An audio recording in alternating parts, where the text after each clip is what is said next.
Good morning, viewers at home. Welcome to the program, SuperDawn. I am Vera, I'll super with you on this edition of the program. It is Friday morning and it's the weekend. Is that why she's smiling? Yes. At least I'm not going to go into this traffic gridlock I went through today. Today was something else, but I'm not alone here. Yes, what's up? Good morning. I am Anthony Osai Bovu, and welcome to SuperDawn. Yes, you're just so smiling. You said weekend. It's a Friday. It's a Friday, for God's sake. Yes, definitely a good one. That day that we all smile, TGIF. Okay, yeah, we're going to be smiling all through, and we'll make your weekend a very interesting weekend this morning. Well, today on this program, what we'll do normally is to start with the newspaper review, and we're not going to stop that. We're going to start with the newspaper review, and away from that, we take you to what we want to discuss today. It is expedient that we look at this. We're looking at the youth and unemployment in Nigeria. Well, it is said, if you look at statistics, that the rate of the youth unemployment is alarming. And we want to look at it today because lots of things are coming up from that end. And the phone lines will be open for you to call, make your contributions this morning. Once again, good morning to you. We'll go on this break and we'll take up the newspaper this morning.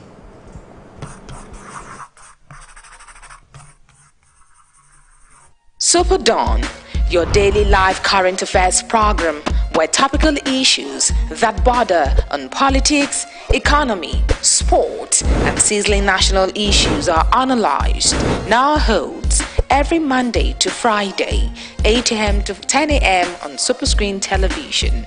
Let your voice be heard. Join us.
Welcome back. Well, in this morning newspaper review, we want to start with the Daily Trust. $496 million expenditure. Buhari survives impeachment move. And the writer says governors back president over fighters aircraft procurement. An attempt to introduce impeachment proceedings against the president Muhammadu Buhari for alleged unapproved spending failed in the Senate yesterday. Senators accused the president of paying $496 million to the government of the United States for the purchase of Super Tucano without National Assembly approval. Buhari told the lawmaker that he had given an anticipatory approval for the amount, which he said had already been transferred to the account of the United States of America. Well, that was the move yesterday, and it went to the Senate. Some of them said, hey, this man needs to be impeached. But if you want to know more on that story, you can get hold of the Daily Trust. We also have this one, another 7 killed in Benue Church and School. This is sad. Again, in Benue State, I think it's only right that right now, the way it is, just the way the insecurity was being handled in the Middle East, they should just find a way to curb the situation of insecurity in Benue State. Right now, the amount of killings in Benue State is really alarming. It's very overwhelming. I mean, right now, I mean, come on. Just 2 days ago, we heard, was it 3 days ago, we heard about the church killings, and now we heard on that 7 people killed. In church and school, which is bad. But we move away from the Daily Trust and we get hold of the New Telegraph this morning. Okay, here says 6 banks earned 188.4 billion naira profits in 3 months. Okay, let me just take the story. Killings, senators call for emergency rule in Benue State. I'll take this story. On page 2 of the Telegraph newspaper, it says here, angered by the ceaseless and senseless killings by suspected Fulani headsmen, some senators yesterday called for the declaration of state of emergency in Benue State, Taraba, Nasarawa, and other troubled states. This is as the president of the Senate, Bukola Saraki, lamented that the federal government and security agencies have failed the people over killings. The senator also resolved to align with the House of Representatives to summon President Muhammadu Buhari to address a joint session of the National Assembly on the sustained killings in Benue, Nasarawa, Taraba, Plateau, Zamfara, Adamawa, and other states of the Federation. Okay. That's a good call, a state of emergency. I mean, it's only right that this is looked into vehemently. Herdsmen kill 7 refugees inside church and schools. Neck bands open grazing nationwide. That's on page 7. I like the writer. Neck bands open grazing nationwide. I'll take that story on page 7. Continue. The National Executive Council, NEC, has approved the ban of open grazing across the country. This is a part of the recommendations of its 3-member subcommittee headed by the governor of Ebonyi State, Dave Amahi, on herdsmen farmers clashes constituted in February this year. The committee was, amongst others things, mandated to reveal the causes of herdsmen farmers clashes and dialogue with relevant stakeholders, including Miyati Allah, to end increasing killings of innocent citizens. Okay, moving away from that, we got the Punch this morning. It says, killings, Catholic bishop asks President Buhari to resign. And the writer says, since the president who appointed the heads of the nation's security agencies has refused to caution them, even in the face of the chaos and the barbarism into which our country has been plunged, we are left with no choice but to conclude that they are acting a script that he approves of. We also have in the Punch a picture story of some students. It says here, the picture story says, secondary school pupils undergoing gymnastics training at Road Park, Yaba. You could see what they're doing. They get hold of the Punch. And here, Zanzaki wife, 2 others charged with murder. Zanzaki wife, 2 others charged with murder. INEC releases Oshun governor poll timetable. Bill Cosby found guilty of indecent assault. Indecent assault. Take that. Ajimobi Oke's crowns. We have here, finally, I'll just take this one. Dino Milaye, IG's shown Senate invitation.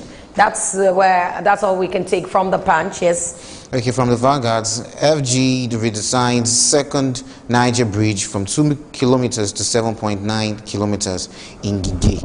We have here commotion in Abaliki as Okada riders protest killings of colleague by police over 50 naira. That's very sad. Senate asks NNPC to refund 216 billion naira spent as subsidy in 2017. Another writer here says, top headline rather, Milaya's brother, 3 others docked, remanded in prison or for obstruction. Maybe I should take that story in page 3. The headline doesn't really describe it.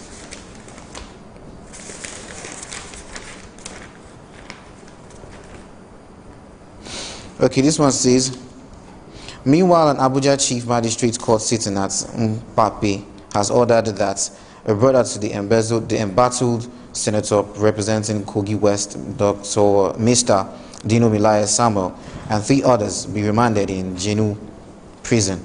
The court held that the quartet, who were docked by the Nigerian police force for obstruction, should remain in prison custody till April 30th, when the merits of their bail application will be considered. Okay, I know that Dino Milaye and the brother with 2 others were remanded in the prison. And we're waiting to see the outcome of that. But that's how we can go for this segment.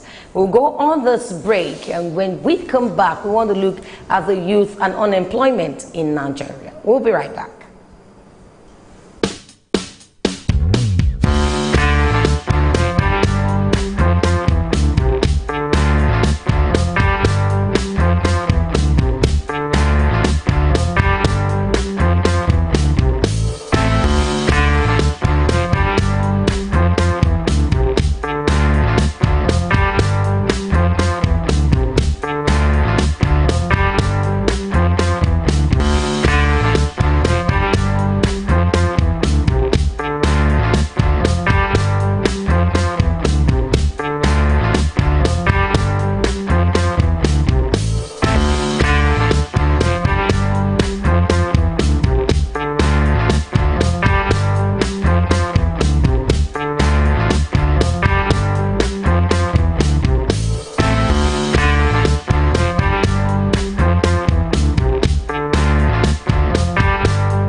Garlic contains a compound called allicin, which has potent medicinal properties.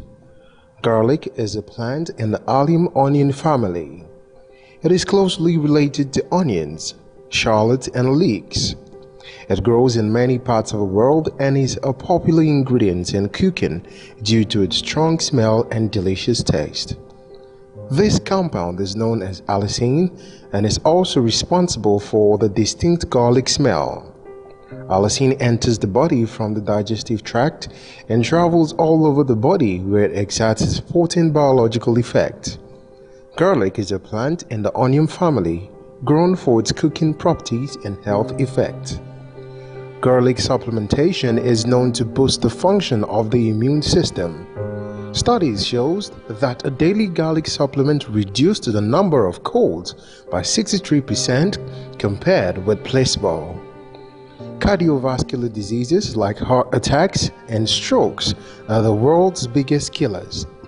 High blood pressure or hypertension is one of the most important drivers of these diseases.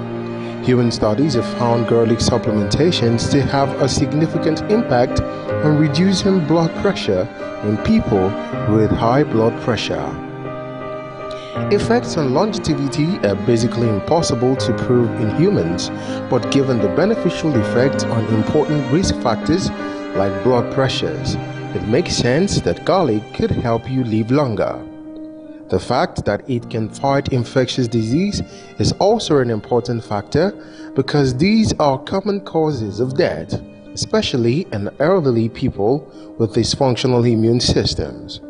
Garlic has known beneficial effects on common causes of chronic diseases, so it makes perfect sense that it could help you live longer. Garlic was one of the earliest performance-enhancing substances. It was traditionally used in Asian cultures to reduce fatigue and enhance the work capacity of laborers. The last one is not the health benefit, but still important. It is the fact that it is very and easy to include garlic in a current diet. It complements most savory dishes, particularly soups and sauces. The strong taste of garlic also adds a punch to otherwise bland recipes. Garlic comes in several forms, from whole cloves and smooth pastes to powders and supplements like garlic extract and garlic oil.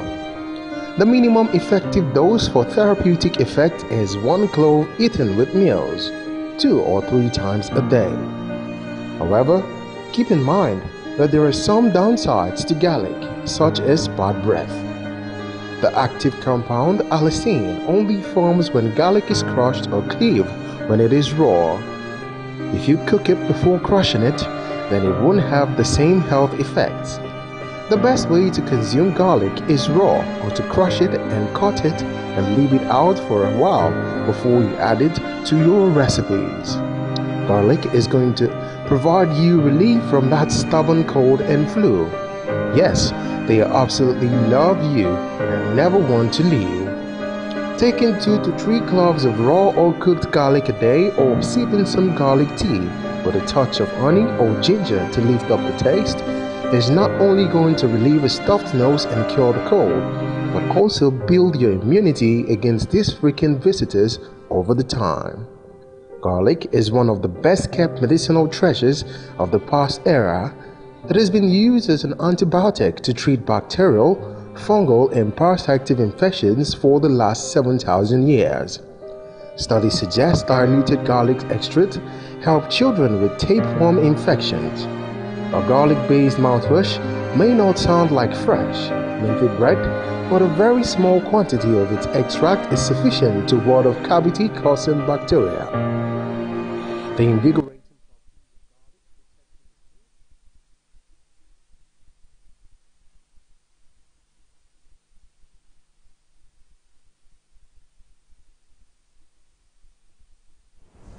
Welcome back, where we want to look at Nigerian youth and unemployment in Nigeria. This is important, looking at the youth and unemployment, because lots of controversies are out because of lots of things people believe about the youth. And when President Muhammad Buhari made an utterance, lots of people took it. Some said, yeah, he's right about it. Some Nigerians are really lazy, while some are hardworking. But I don't know what your take is, because lots of people have started talking on that. Looking at unemployment first, and let's begin to look at the youth. Or we look at the youth and also look at unemployment. We have a guest in the studios this morning. We have Barrister Tunde Kolawole. Good morning to you, Barrister. Good morning, Vera. Thanks for having me. Anthony, good morning. And good morning to all the good people listening to us.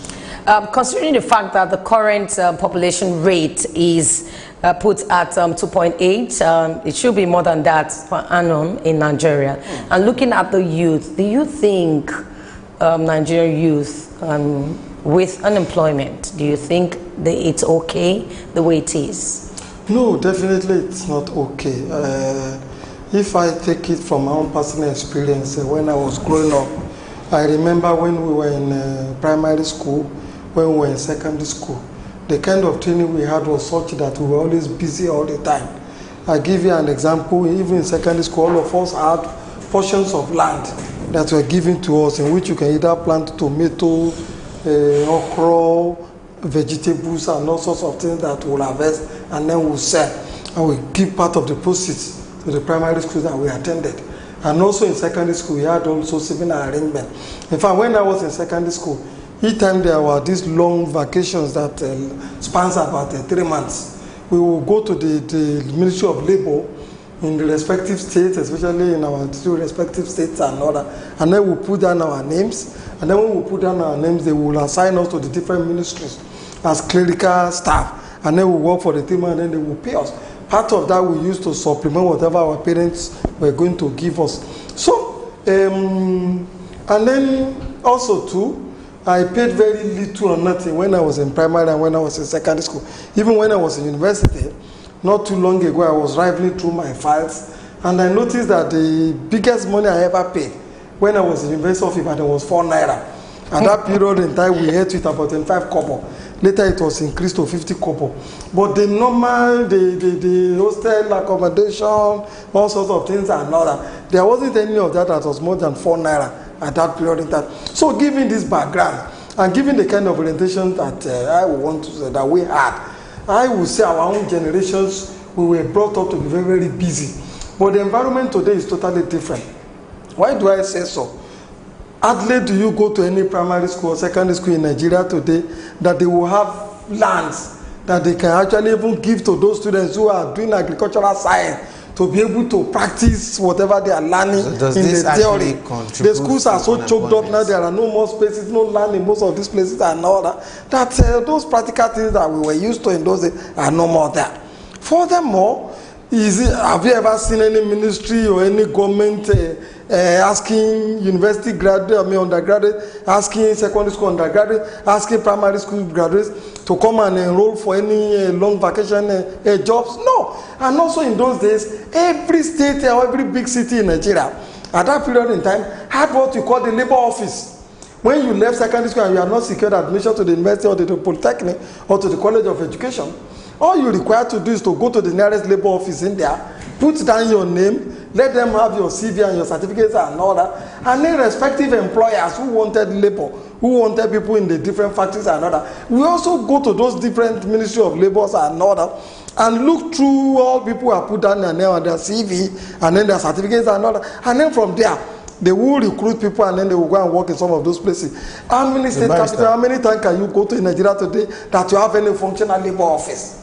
The answer is no. So, the scenario is different today. Even if you say the Nigerian youths are lazy, it is the system that has made them lazy because we are not preparing them for any meaningful employment as our own generation was prepared for in those days. Okay, so you are saying that right now, yes, all you've mentioned, the primary school, secondary school, has contributed to the mass unemployment we have today. Exactly. It has. You see, every society will create its own youth and create its own environment. If we have created the leverage, if we have created the environment for the youth to be meaningfully engaged, I assure you Nigerian youths are not lazy. They will be meaningfully engaged. I will give you an hypothesis. Each time I pass through Oshodi and all that, and then the downfall commuter bus is coming and all that, I see children outside Yoruba, Igbos and all that. They will be chasing after these yellow buses and all that, looking through the boots of those vehicles, whether they are goods, luggages they can help out with. Help some other persons to carry and all that. And then when those who see anything there, the people will give it to them car and they pay them the stipend. Now, if the youths are ready to do that kind of a very dirty job, imagine if we have factories all over the Lukoju industrial estate, all over Ikeja industrial estate, all over Apapa industrial estate, and the youths we used to have. Are you saying those youths who are ready to chase after the yellow buses to serve as porters? Okay, so you are saying, so you are saying that right now, you are saying that right now there are no jobs, but the youths are actually hard working. But I have been to a conference where the speaker said the Nigerian youths of today are not employable. That is to say, when you look at the growing structure of IT world right now, IT is being involved in the banking sector, name it, in all sectors. And right now in the University of Nigeria, Nigerian universities don't really have that much equipment, system to cater for the needs of studies of the students. So he said, the speaker said, we are actually producing graduates that are not employable. Would you say that that's correct? That the jobs are there, but the youths are actually not employable? Well, let me quickly say this. There is no doubt about it that in all the schools that you go to, right from primary school level to secondary school level to the polytechnic to the university, there is a whole lot of decadence in the facilities in those places. What makes schools are three basic things: the academics in there, the libraries, and then the laboratories that people have, and also, they say the faculty and the laboratories and what have you and all that. Is there any of this university or school that you go to in there today that you can really say we have very functional laboratories, very, very well-stocked libraries, and then full complements of academic staff who are ready to teach the students what they are paid to do. The answer is no. The libraries are not being stocked, the laboratories are not there. Somebody is studying computer science, you will have about 500 students in a class, and then you probably have 20 computer the computer laboratory or classrooms and all that. You also go to most of the engineering faculties and all that. Most of the engineering equipment that they used to, that these people will require to be able to do experiments and all that, and engage themselves in practical activities and all that. Also, when I was in University of Ibadan, we had a functional farm and then a fishery. Such that if you live within the University of Ibadan, if you don't want to live outside the University of Ibadan, there is no grocery that you wanted to buy in the University of Ibadan that you cannot. All you needed to do is to walk to the Faculty of Agricultural farm. And if it was found that required, it was a beef, it was vegetable, it was eggs and all that, you just go in there and purchase those things. Go to the faculty of farm at the University of Ibadan today. It is desolate. Okay. Also look at their zoological garden. In those days, the zoological garden in University of Ibadan had all complements of animals. And now the animals are in the bushes. Okay, I'm going to take you from where you started. I wanted us to just take it that way. From where you started, you told us how it was those days, and we're looking at how it is today. Why do you think there's this? Yes, so much disparities. It's the attitude of our leaders to all these things. You see, a society will create, like I said, the kind of society, the leadership will create with the followership, the kind of society that they want to create. When the military were in government for so many decades and all that, for them education wasn't a priority. And so all those things I'm talking about were neglected. In fact, the military so much feared the academic community that they went all out there to destroy the academics. You will remember the Alimon crisis. After the Alimon crisis, in which students protested against the hike in school fees and all that, what the military government of Gowon, under Senator Amadou Aliu, become the chairman of the PDP, needed to, is to go to all the universities, polytechnics, and colleges of education and chase away the brightest and the most radical university lecturer that we have in those days and all that. They were said to be teaching what they were not paid to do. In fact, it is some of the academics who were teaching those universities who advised the military to do away with certain academicians. There was this minister who died not too long ago. I've forgotten his name, is from the north. He wrote a terrible paper which he gave to the military government, recommending that certain categories of lecturers should just be dismissed from the university.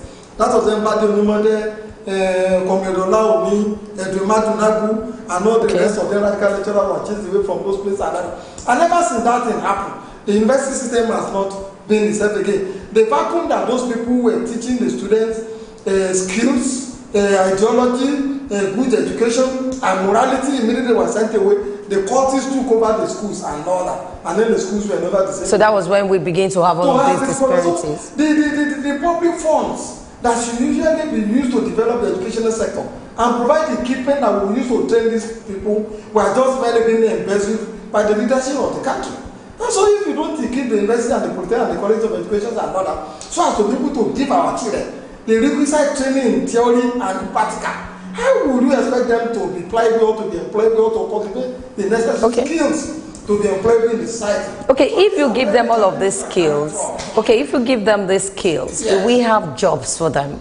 Looking at what the situation of this country is today, do you think there are jobs for people? There are none, Vera. There are none, Vera. I mean, so why do we blame them? For example, at my own level, I have produced 2 of my children university graduates. They have been at home for some time now because I don't want to go and beg anybody to give them a job. I've been saying my father never begged anybody for me to get a job. I got a job using my own skills and endowment and all that. So, and okay, if you can say that for me. I know that Nigeria is such a country where we look at education as something. Without education, even parents will not want to attend to a child. Everybody wants a child, the son to be a lawyer, the daughter to be a legal practitioner, a doctor, or somebody. But I want us to begin to look at, if employment is not working, what else can work? Let's look at skills acquisition. How can we help people after training them in skills acquisition? How can we help them, you know, with what they need to use to move ahead in life? Honestly, Vera, before I address your question, let me say this. There was just the government or the people in power, the politicians, must just create a job for the youths. The reason is very, very basic. This is a developing society in which there is a lot of opportunities for government to be able to create jobs. You see, it's the primary responsibility of the government to lay the foundation for jobs in all these places. I have given you an example. We used to have the Ilupeju Industrial Estate. Where is Ilupeju Industrial Estate today? We used to have the Ikeja Industrial Estate. We used to have Apapa Industrial Estates and all that. So it is when the government has laid the necessary foundation for all these jobs, I mean for certain basic jobs to be created, that then the youths and all the other people graduate from any of these schools and other will not be able to create jobs for themselves. Because you can't put nothing on nothing. The basic foundation for creating employment must be done by government. As of today, when people say our youth are unemployed and all that, I don't agree with them for so many reasons. The youth of today are more knowledgeable than their parents, simply because of the exposures they had. Look at the internet, you could practically learn whatever you want to learn on the internet. Look at the number of television stations and all that. You see, the confusion that has always been there is that people equate education to just what is taught in the classrooms. But there are so many unemployment people, I mean so many people never went to school, who are brighter than university professors. I will give you one example. We used to have a one man called Lemoko Okoye. He is from the eastern part of the country. Before you give us that example, let's have this caller. Hello, good morning to you. Good morning, Vera. Yes, longest time. Go ahead. Honorable guest. Thank you, sir. More, sir. Yeah. If you remember, I said something about history sometimes ago. That any country that forgets history, they forget development. Yes. So I think there should be a book written, The Fall of Nigeria. In other words, when somebody reads it, they will begin to trace their steps on how to make it better. That is one. Secondly, we are growing technology now. So what we need is power.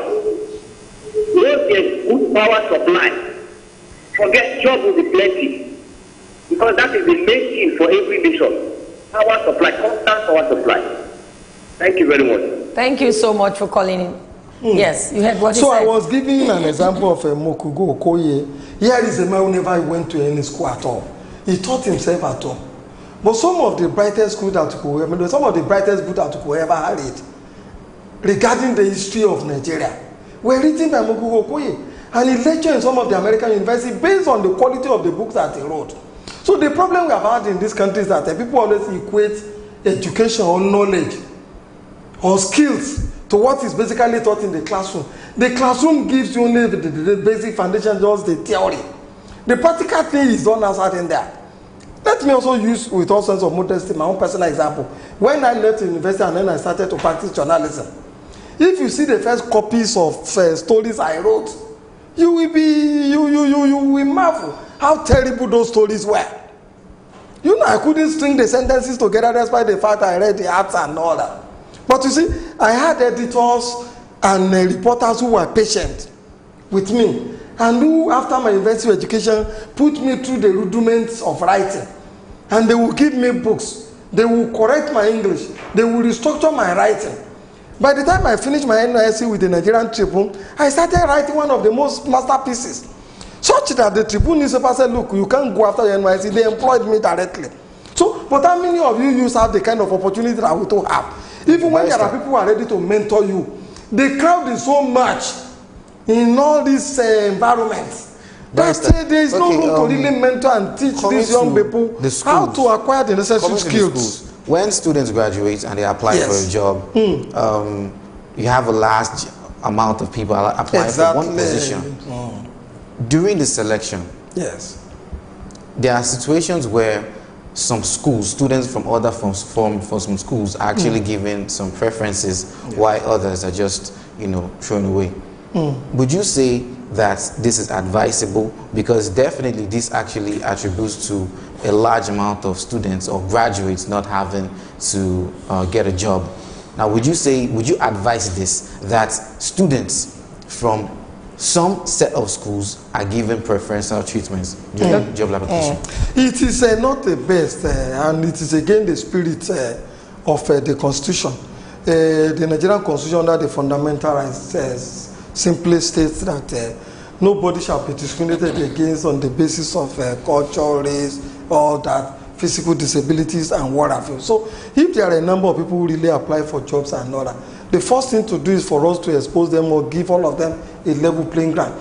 And that is why sometimes an aptitude test is conducted for these young school leavers of these graduates who want a job.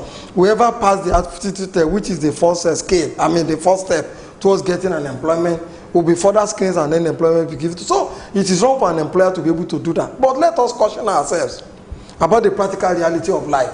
All over the world, the tendencies are for certain employers to have preference for certain persons who are coming from certain backgrounds and certain schools because of the track records of those schools.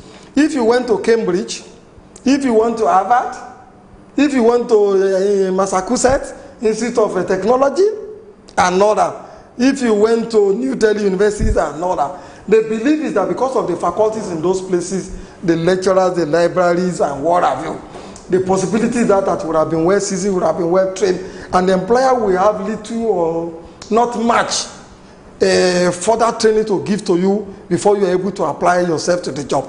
Furthermore, it is believed that the IQ of most of those who are admitted into those places is far higher than the IQ of somebody who, for example, went to some of these non-Ivy League universities and polytechnics and other. So it is based on those backgrounds that is discriminated against us. But in our own kind of environment, almost all our institutions and universities and other are practically on the same level today. You go to all the private universities and other that people rush into, you find out that they don't even have a lecturer. It is lecturers who are teaching in the government school that is also that are also the one who are teaching on part-time basis, who after they have been tired, even when they are tired and worn out in all these other places, then the private universities will give them Barrister, I really need your take on the youth this morning. Looking at this administration, do you think they've done well in terms of youth? No. This administration has performed the worst when it comes to the youth. In fact, practically speaking, they have neglected the youth. I have often said it times without number. It is not the number of overhead bridges that we build or the number of skyscrapers that we build that will make a difference in people's life. But you see, for the development of human capital, and that is why we are quarreling with them. If you develop the human capital, all these accusations and allegations that they use our unemployment will not be there. Because, like I said, the schools will give you only the theoretical orientation, the theoretical training. It is when you get in there that the practical realities of life will now come into play. And that is when government will come in there in terms of giving people, developing human capital. If part of the development of human capital not necessarily be that you open, as I see senators and House of Rep members there, they will build houses and put computer and laboratories in there and other. You see, and there's no the government example, the Lagos State government, for example, could say this year, we will go around all the higher institutions in Lagos, all the secondary school institutions in Lagos State, and do a kind of inventory of the number of computers they need, of the number of laboratory equipment that they need, of the number of other facilities that they require to imbibe practical training. And then the Lagos State government will buy those equipment across the board, whether it's a primary or secondary or private or public and other, and supply that. And also bring in expertise to go and teach these people how to handle, how to use, or how to engage themselves in practical acquisition skills in some of these places. Okay. But rather that is not what we are saying. What we are seeing is an exercise of ego exercise in which a senator, a House of Rep member will say, look, I have put down an acquisition center somewhere. The people of my constituency should go and acquire skills in those places. How many people can such a facility? Okay, but I'm going to read to you what someone, a minister for culture, said. I think he has a different opinion from what you've just said now. So I'm going to read to you what he said. And that's Lai Mohammed, the Minister for Culture. and information. He said, I wonder how a government that has employed 100,000 unemployed graduates and also fed about 7.5 million people daily could be tagged anti-youth. Our social investment program have continued to generate jobs and create opportunities for our teeming youth, while our empowerment programs have been providing soft loans to over 400,000 youth. This is a government that is so concerned and passionate about youth development. This is from Lai Mohammed. Honestly speaking, Vera, I wish Lai Mohammed would be here this morning to square with me on this debate as regards the performance of his government with regards to creating jobs. He would have been able to expose some of the fallacies of the arguments that people like Lai Mohammed has been putting out there to tell us that this government has done well in terms of job creation. What is the ratio of the 100,000 people or whatever they say they have employed compared to the millions of youths that are out there? You and I were living witnesses in this country when immigration were going to recruit people into the national stadium, and people were invited to all the stadium in the country. Look at the kind of crowd.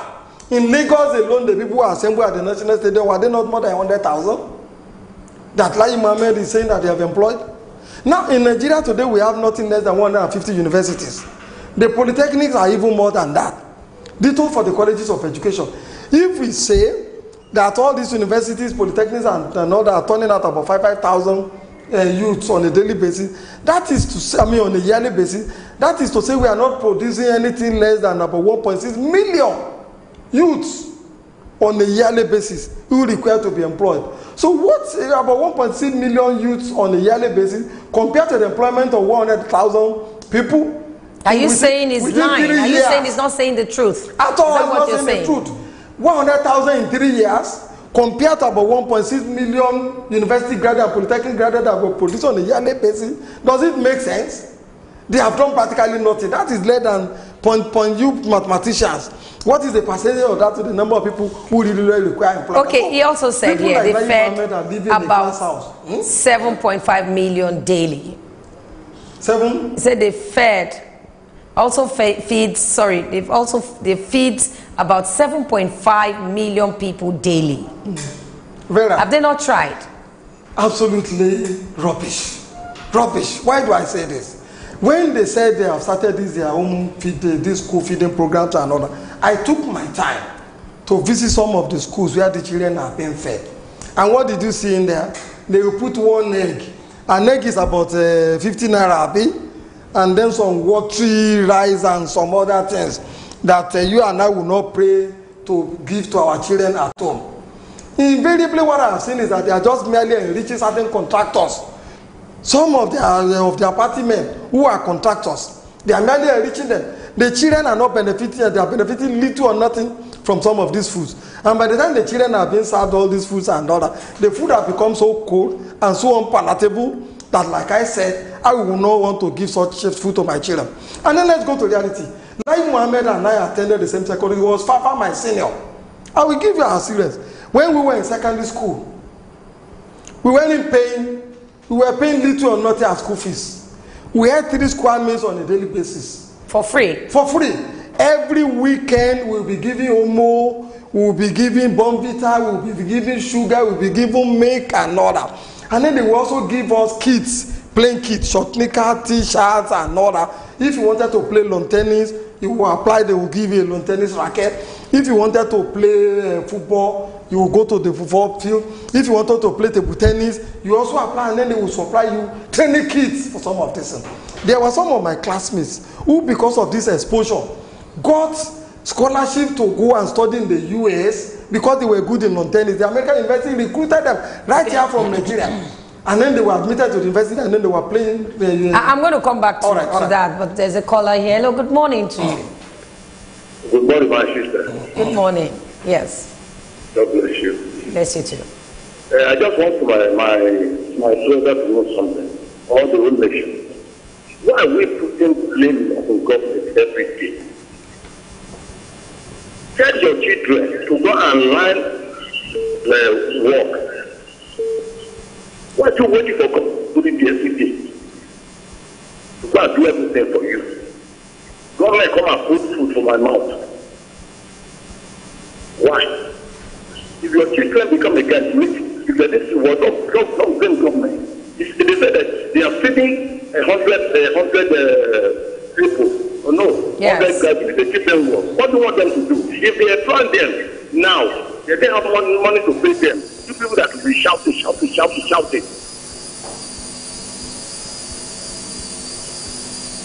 The state government, everything. Person that has been carpenter, not a small thing. Thank you, God bless you. Thank you. They fed 100,000 unemployed graduates. How the government has employed 100,000 of unemployed graduates. Yes. So 100,000 out of 1.6 million on an annual basis in 3 years. Does that make sense? So as I was saying, when I was also invested, but I told you, we were paying 25 kobo for food. And there were even some of my classmates who could not afford the 25 kobo because they were calling from indigent homes.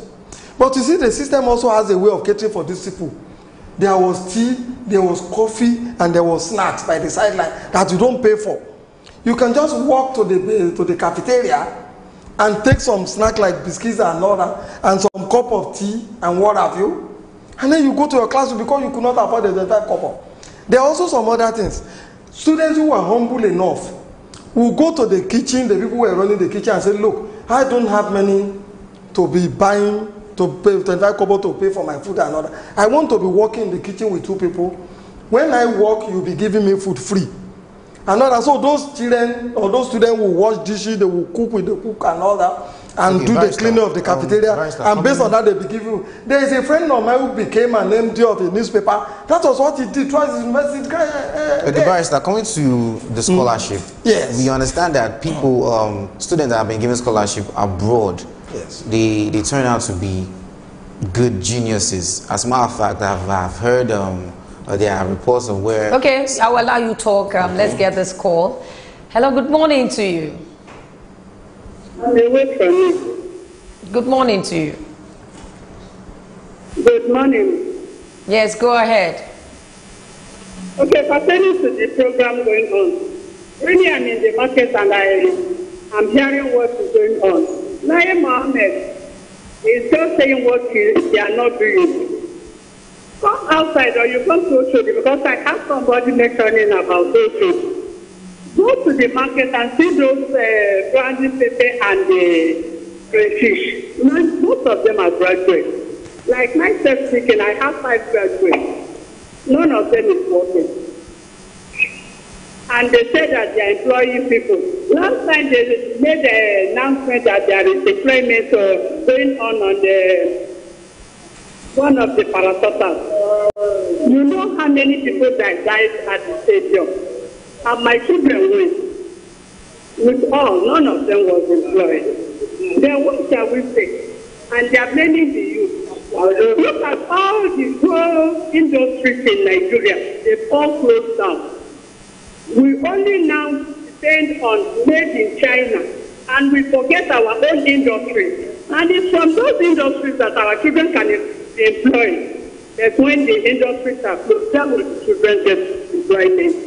We only depend on made in China, made in Okay, you need to wrap it up. We don't have much time. President Buhari, his regime is the worst government we have ever Okay, thank you so much. You've given your thoughts on that. But I'll come back to you after this question. You ever asking a question? I said, is the government doing enough when it comes to scholarships? I mean, we know that Nigerian universities are not as are not up to the standard of these universities you call abroad, and we have had situations where students that have been sent abroad through scholarships came back geniuses, and they turned the country, you know, into something good. So what is the government actually doing as regards scholarship, and are they doing enough? That's another area that is almost dead or comatose in this country. When we were growing up and going to school in those days, there were all sorts of facilities, all sorts of scholarships from government, from private individuals, from UAC of Nigeria, from Cadbury, from Lever Brothers and all that. All the scholarships were just all over the place. But lo and behold, before our very eyes, all those things fizzled out. In fact, most of the companies today, if they are not doing well, would they be able to give scholarship? Yesterday night, I was watching television. And then one of the girls who won, I think, is it a silver medal or bronze medal at the recent Commonwealth Games in Australia. Another lady who is an undergraduate in the University of Lagos won a medal. And we find out it was Aiko Insurance that sponsored the training of this girl. And then she came back from with a medal from the Commonwealth Games that was just concluded.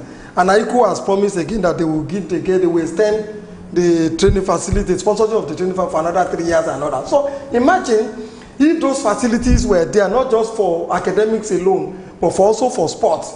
You could imagine how Nigerian people will be excelling all over the place. Now, look at the miracle that is called China today. A lot of people don't know what the Chinese people did to turn the economy around. It is not democracy that develops any nation. I've said it. Democracy is a waste of money. I am not one of those who support democracy. What develops a nation is investment in education, especially science education.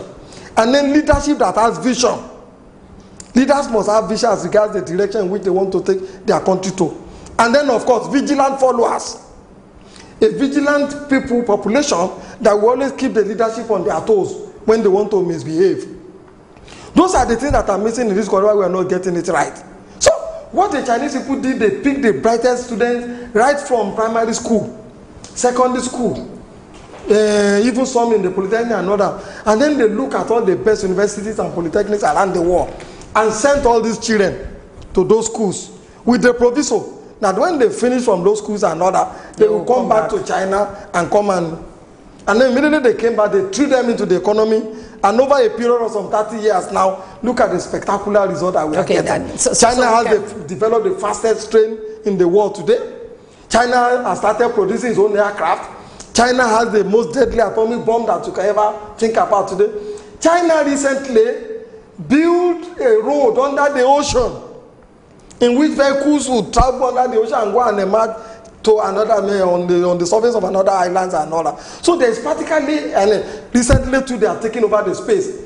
They are shuttling between the going to the moon, going to all sorts of places and other to carry out all sorts of experiments. So we need to invest in our education. Of course, and then there are so many bright students. Look, a girl from Fiditi, a remote village in this thing, when they were doing the mathematical competition recently, a girl in public school in Fiditi was the most, got the highest mark in the mathematics competition and other. Thank God the federal government has taken over that girl and they have put her in the special school in Abuja and other. We should have more of that. Those are the people who turn this economy around, not the politician. Okay, I know that education is very key, but with what the Minister for Culture said and information, I think we need to begin to look into it. He said that empowerment program, they have empowerment programs. Could it be that the youths don't know that they have empowerment program, and also they've been providing soft loans to over 400,000 youths, according to him? Could it be that we're not taking advantage of these empowerment programs? You see, Vera, those loans are not useful. Why are they not useful? Okay, let's look at the Bible. The Bible says it's better to teach him how to fish than for you to give him food. As soon as those hungry youths get that money, the so-called soft loan, they are already indebted. Their parents' salaries are not being paid. They have house rent to pay. As soon as those soft loans are given to these children and others, it's just used to settle the domestic problem that either their parents or they themselves. But remember that they were already, they've gone through empowerment program, those that have gone through empowerment program. Yeah, I've seen what is the nature of the empowerment program that they give them. Most of them, they are sent to business centers to learn computer programming and all that. They send some of them to go and do soap making. They send some of them for hairdressing. They send some of them to go and learn tailoring and all that. In a society which textile industry is dead, those children cannot compete with a textile that is coming from China, that is coming from Thailand, that is coming from Indonesia. At best, they'll be operating at the cottage level, eking a living hand to mouth. If you really want to do mass employment, mass empowerment and all that, the skill acquisition should be such that it's done in Germany. In most German schools and all that, what they do is, apart from the practical theory that you are taught, it is compulsory for you to also identify a trade or a specialty in which you want to be able to engage in when you left the university, if you don't want to go into the theoretical thing. And so it's part of your training. They be giving you that training from day one. And then in Germany, too, most times, it is compulsory for all the undergraduates when they're on vacation to be attached to industries, to learn what is happening in those places in the practical reality and all that. And they are said, they are graded on those things. Those are the kind of empowerment scheme that is likely to work in this environment. Not this giving people 100,000 loan, 50,000 loans. So go and farm. Is farming not good? Agriculture? Farming is good. It's a thing that I have experimented with, and I know it has a lot of challenges. Let me tell you one thing. There was a time I invested in production of chickens and all that. We don't know some diseases crept into the farm, and about almost 2,000 birds were wiped out overnight. All the money that I invested in there were not there. I mean, I lost them. So when you say you want to do farming, you need land. Land is not easily accessible. If you say you are farming, you will need a veterinary doctor to be visiting the farm to treat the animals. Because animals, like human beings, also get sick. It is an expensive business to also treat animals. Furthermore, how many of these children that we have asked to farm got any necessary training in farming? How many of them can drive tractor? And if they cannot drive tractor, does the local government or the government have a place where they can hire tractor to till the land? When we were growing up too in those days, it was almost compulsory. It was always there. All the local governments have what we call a farm, a section, where they buy all sorts of tractors and equipments and all that. And if a farmer wanted to till his land and all that, you go to the local government, you pay a token, just as the fueling of the tractor. And then they will bring those tractors to your farm and help you till the land. Was the economy this way then? Was the economy the same way when you said those days? No, it was even better then, because now it was the oil boom. Could it be because of the boom? That's why you had this? I wouldn't say it's because of the boom. It is because we refuse to invest the boom in the way and manner we should have invested it for the rainy day. Rather, we started using the boom to pay Udoji salary. We use the salaries of civil servants and all the salaries of civil servants who are not productive. We doubled or tripled their salary. We started giving them free accommodation, free official cars, fueling them. A permanent secretary would have about 10 complement of staff attached to him. Security man, gardener, cook, and whatever. And it's going to be paid by the government. When the bulb got burnt in his house, it is the government that will replace it. Imagine when we had the oil boom. If you had invested that oil boom in fast trains, underground cables, massive housing, agricultural thing, and then turn our university to one of the world standard universities and all that. It will definitely exactly multiply effect on the economy. Okay, Barrister. But we hate our tomorrow. When graduates apply for jobs, BSc holders, yes, there is this certain amount of money that you're paid. Yeah. Most BSc holders of nowadays, we always want to further. Not to go through the stress of traveling abroad for masters. We do our MScs and MBAs. We just upgrade. Right now, we have a lot of master degrees holders flooding the streets. I know somebody who has 3 master's degree. And when you amount all the certificates, you apply for jobs, there are cases where the company would even tell you, oh, you have this amount of experience and certificate, we cannot employ you. What do you have to say about this? The reason is, let me tell you this. If you don't want to teach in any higher institution, like the Polytechnic, the College of Education, and the universities, you don't need a higher degree. Your first degree is enough for you to be able to do whatever you want to do. I suspect right now, I mean, I suspect it's because there are no jobs that lots of people started going for master's degrees and PhDs and whatever. But if there were jobs and if the society is the way it should be, if you don't want to teach in a higher institution, you don't need more than a first degree. Because the challenge is this: immediately you acquire all these multiple degrees and all that, the employer will be thinking, how do we pay this person? What about discipline? Is this person likely to be amenable to discipline when his boss doesn't have more than 1 degree? And all that.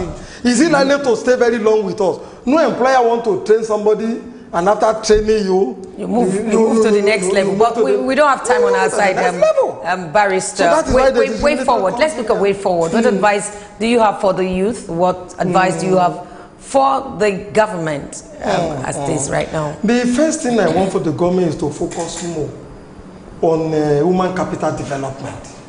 And the human capital development should not be through giving 50,000 or pepper grinder or motorcycle scooters or a sewing machine to people. It should start right from the primary schools. Let's equip all the primary schools, all the secondary schools, all the university and polytechnic with all the equipment and gadgets that we require to teach ourselves to give our children practical training in skill acquisition. If we do that, it's going to have a multiplier effect on society. Secondly, like I said, right from primary schools and all that, we should also encourage our children during long vacations, and this could also start with parents, to be going to industries to work.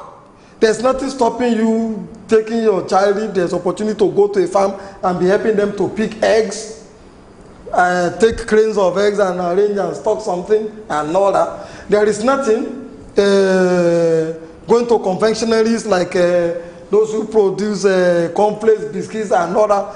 You as a student, you go into the industry and help them do packaging and all that. So you begin to learn. You begin to learn.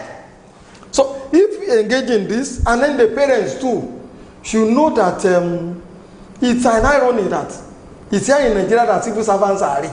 They are supposed to be the poorest. Whoever wants to make money, if you want to become a millionaire, if you want to be rich and comfortable, it is business that you should go to do. if people are going to be buying, the civil servants and politicians that are making money, but it's not going to be like that forever, because the resources, even the civil service and government, is drying up. And as soon as it dries up, it is those who are out there who have skills to sell, who are into business, who have things to give to the society, who can invent equipment.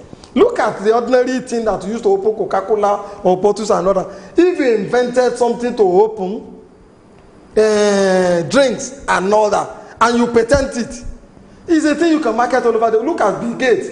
He just invented the window application. And today, so somebody invented a book, this analgesic that we did.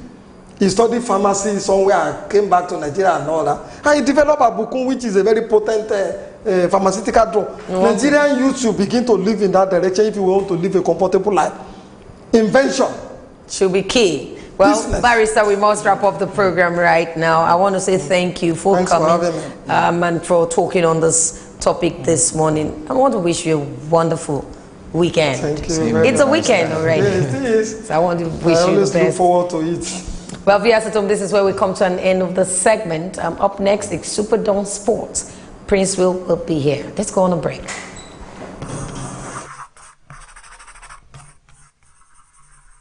SuperDawn, your daily live current affairs program where topical issues that border on politics, economy, sport, and sizzling